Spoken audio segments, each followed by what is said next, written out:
اعوذ باللہ من الشیطان الرجیم بسم اللہ الرحمن الرحیم السلام علیکم میرے معزز ناظرین، میں آپ کو اپنے یوٹیوب چینل اردو ادب اور ادب پر خوش آمدید کہتا ہوں۔ آج ہم اردو لیکچر کے امتحان کی تیاری کے لیے آپ کے لیے ہمیشہ کی طرح ماڈل پیپر کے طور پر 10 سوالات لے کر آئے ہیں، جن کو دیکھنے اور سننے کے بعد آپ کو اردو لیکچر کے امتحان کو پاس کرنے میں انشاءاللہ ضرور مدد ملے گی۔ ایک اردو ادب کا طالب علم ہونے کے ناطے میری آپ سے گزارش ہے کہ اگر کسی جگہ پر آپ کو ویڈیو میں کسی قسم کی غلطی نظر آئے تو کمنٹس باکس میں ضرور کمنٹس کر دیں، میں آپ کا بے حد شکر گزار ہوں گا، کیونکہ اس سے مجھے اپنی اصلاح کرنے میں مدد ملے گی۔ تو چلتے ہیں اپنے موضوع کی جانب۔ تو آج کی ویڈیو کا جو پہلا سوال ہے وہ سوال نمبر 21 ہے، بے نقط شعری سے کیا مراد ہے؟ سوال نمبر 21 دوبارہ سننا، بے نقط شعری سے کیا مراد ہے؟ آپشن اے جس میں نقطہ نہ آنے پائے، آپشن بی بے ہنگم شاعری، آپشن سی جس میں برا بھلا کہا گیا ہو، آپشن ڈی مسلسل مفہوم کی حامل شاعری۔ تو سوال نمبر 21 کا جو درست جواب ہے وہ ہے آپشن اے جس میں نقطہ نہ آئے۔ تو چلتے ہیں سوال نمبر 22 کی جانب، شاعرانہ تعلی سے کیا مراد ہے؟ سوال نمبر 22 دوبارہ سننا، شاعرانہ تعلی سے کیا مراد ہے؟ آپشن اے شعر میں کسی دوسرے شاعر پر چوٹ کرنا، آپشن بی شعر میں کسی دوسرے شاعر کی تعریف کرنا، آپشن سی شعر میں اپنی تعریف آپ کرنا، آپشن ڈی شعر میں شاعر کا اپنا تخلص استعمال کرنا۔ تو سوال نمبر 22 کا جو درست جواب ہے وہ ہے آپشن سی شعر میں اپنی تعریف آپ کرنا۔ تو چلتے ہیں سوال نمبر 23 کی جانب، جدید اردو نظم کا آغاز کہاں سے ہوا؟ سوال نمبر 23 دوبارہ سننا، جدید اردو نظم کا آغاز کہاں سے ہوا؟ آپشن اے اودھ پنچ لکھنؤ، آپشن بی تہذیب الاخلاق علی گڑھ، آپشن سی انجمن حمایت اسلام لاہور، آپشن ڈی انجمن پنجاب لاہور۔ تو سوال نمبر 23 کا جو درست جواب ہے وہ ہے آپشن ڈی انجمن پنجاب لاہور۔ تو چلتے ہیں سوال نمبر 24 کی جانب، پطرس بخاری کے نزدیک لاہور کی مشہور پیداوار کیا ہے؟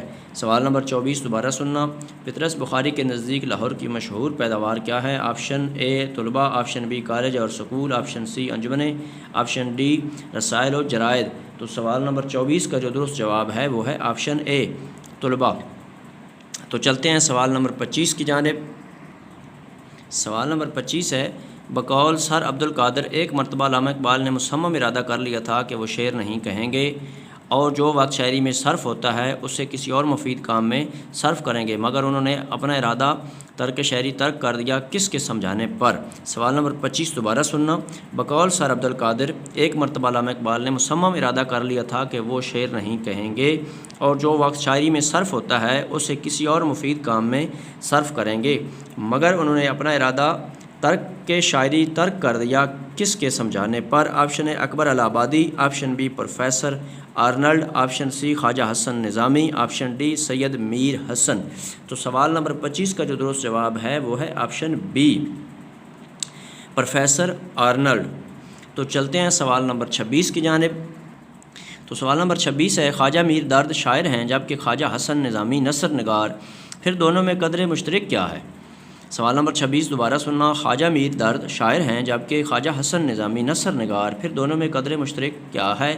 آپشن اے نظام الدین اولیاء سے نسبت، آپشن بی دہلویت، آپشن سی خواجگی، آپشن ڈی تصوف۔ تو سوال نمبر 26 کا جو درست جواب ہے وہ ہے آپشن ڈی تصوف۔ تو چلتے ہیں سوال نمبر 27 کی جانب۔ تو سوال نمبر 27 ہے، کون سا جملہ درست ہے؟ آپشن اے وہ مجھ سے نظریں چراتا ہے، آپشن بی وہ مجھ سے آنکھیں چراتا ہے، آپشن سی وہ مجھ سے نظر چراتا ہے، آپشن ڈی وہ مجھ سے نگاہیں چراتا ہے۔ تو سوال نمبر 27 کا جو درست جواب ہے وہ ہے آپشن بی وہ مجھ سے آنکھیں چراتا ہے۔ تو چلتے ہیں سوال نمبر 28 کی جانب، کون سا جملہ درست ہے؟ سوال نمبر 28 دوبارہ سننا کہ کون سا جملہ درست ہے؟ آپشن اے ناعاقبت اندیش غریبوں کو ستاتے ہیں، آپشن بی بد عاقبت اندیش غریبوں کو ستاتے ہیں، آپشن سی عاقبت نا اندیش غریبوں کو ستاتے ہیں، آپشن ڈی عاقبت بد اندیش غریبوں کو ستاتے ہیں۔ تو سوال نمبر 28 کا جو درست جواب ہے وہ ہے آپشن سی عاقبت نا اندیش غریبوں کو ستاتے ہیں۔ تو چلتے ہیں سوال نمبر 29 کی جانب۔ تو سوال نمبر 29 ہے، کون سا جملہ درست ہے؟ آپشن اے میں آپ کا شکر گزار ہوں، آپشن بی میں آپ کا مشکور ہوں، آپشن سی میں آپ کا شکر ادا کرتا ہوں، آپشن ڈی میں آپ کا شاکر ہوں۔ تو سوال نمبر 29 کا جو درست جواب ہے وہ ہے آپشن اے میں آپ کا شکر گزار ہوں۔ تو چلتے ہیں سوال نمبر 30 کی جانب، نظم مورا بلینک ورس کون سی صنف نظم ہے؟ سوال نمبر 30 دوبارہ سننا، نظم مورا بلینک ورس کون سی صنف نظم ہے؟ آپشن اے جس میں کوئی بیر نہ ہو، آپشن بی جس میں مصرے چھوٹے بڑے ہوں، آپشن سی ارکان تو یکساں ہوں مگر ردیف قافیے کا التزام ضروری نہ سمجھا گیا ہو، آپشن ڈی جو ہر طرح کی عروضی پابندیوں سے آزاد ہو۔ تو سوال نمبر 30 کا جو درست جواب ہے وہ ہے آپشن سی ارکان تو یکساں ہوں مگر ردیف قافیے کا التزام ضروری نہ سمجھا گیا ہو۔ تو چلتے ہیں سوال نمبر 31 کی جانب۔ اصناف نظم میں قطع کتنے اشعار پر مشتمل ہوتا ہے؟ سوال نمبر 31 دوبارہ سننا۔ اصناف نظم میں قطع کتنے اشعار پر مشتمل ہوتا ہے؟ آپشن اے 2 اشعار، آپشن بی 4 اشعار، آپشن سی تعداد پر پابندی نہیں، آپشن ڈی 6 اشعار۔ تو سوال نمبر 31 کا جو درست جواب ہے وہ ہے آپشن سی تعداد پر پابندی نہیں۔ تو میرے معزز ناظرین، اگر آپ کو اردو ادب کے حوالے سے میری یہ ذرا سی کاوش پسند آئی ہے تو میری ایک طالب علم ہونے کے ناطے آپ سے گزارش ہے کہ میرے چینل اردو ادب اور ادب کو ضرور سبسکرائب کر دیں، گھنٹی کو دبا دیں، لائک بھی کر دیں، اس سے میری بہت زیادہ حوصلہ افزائی ہوتی ہے۔ اللہ آپ کو اپنے پیارے کو صدقہ میں اپنے حفظ و امان میں رکھے اور زندگی کے ہر امتحان میں کامیاب کرے، آمین والسلام۔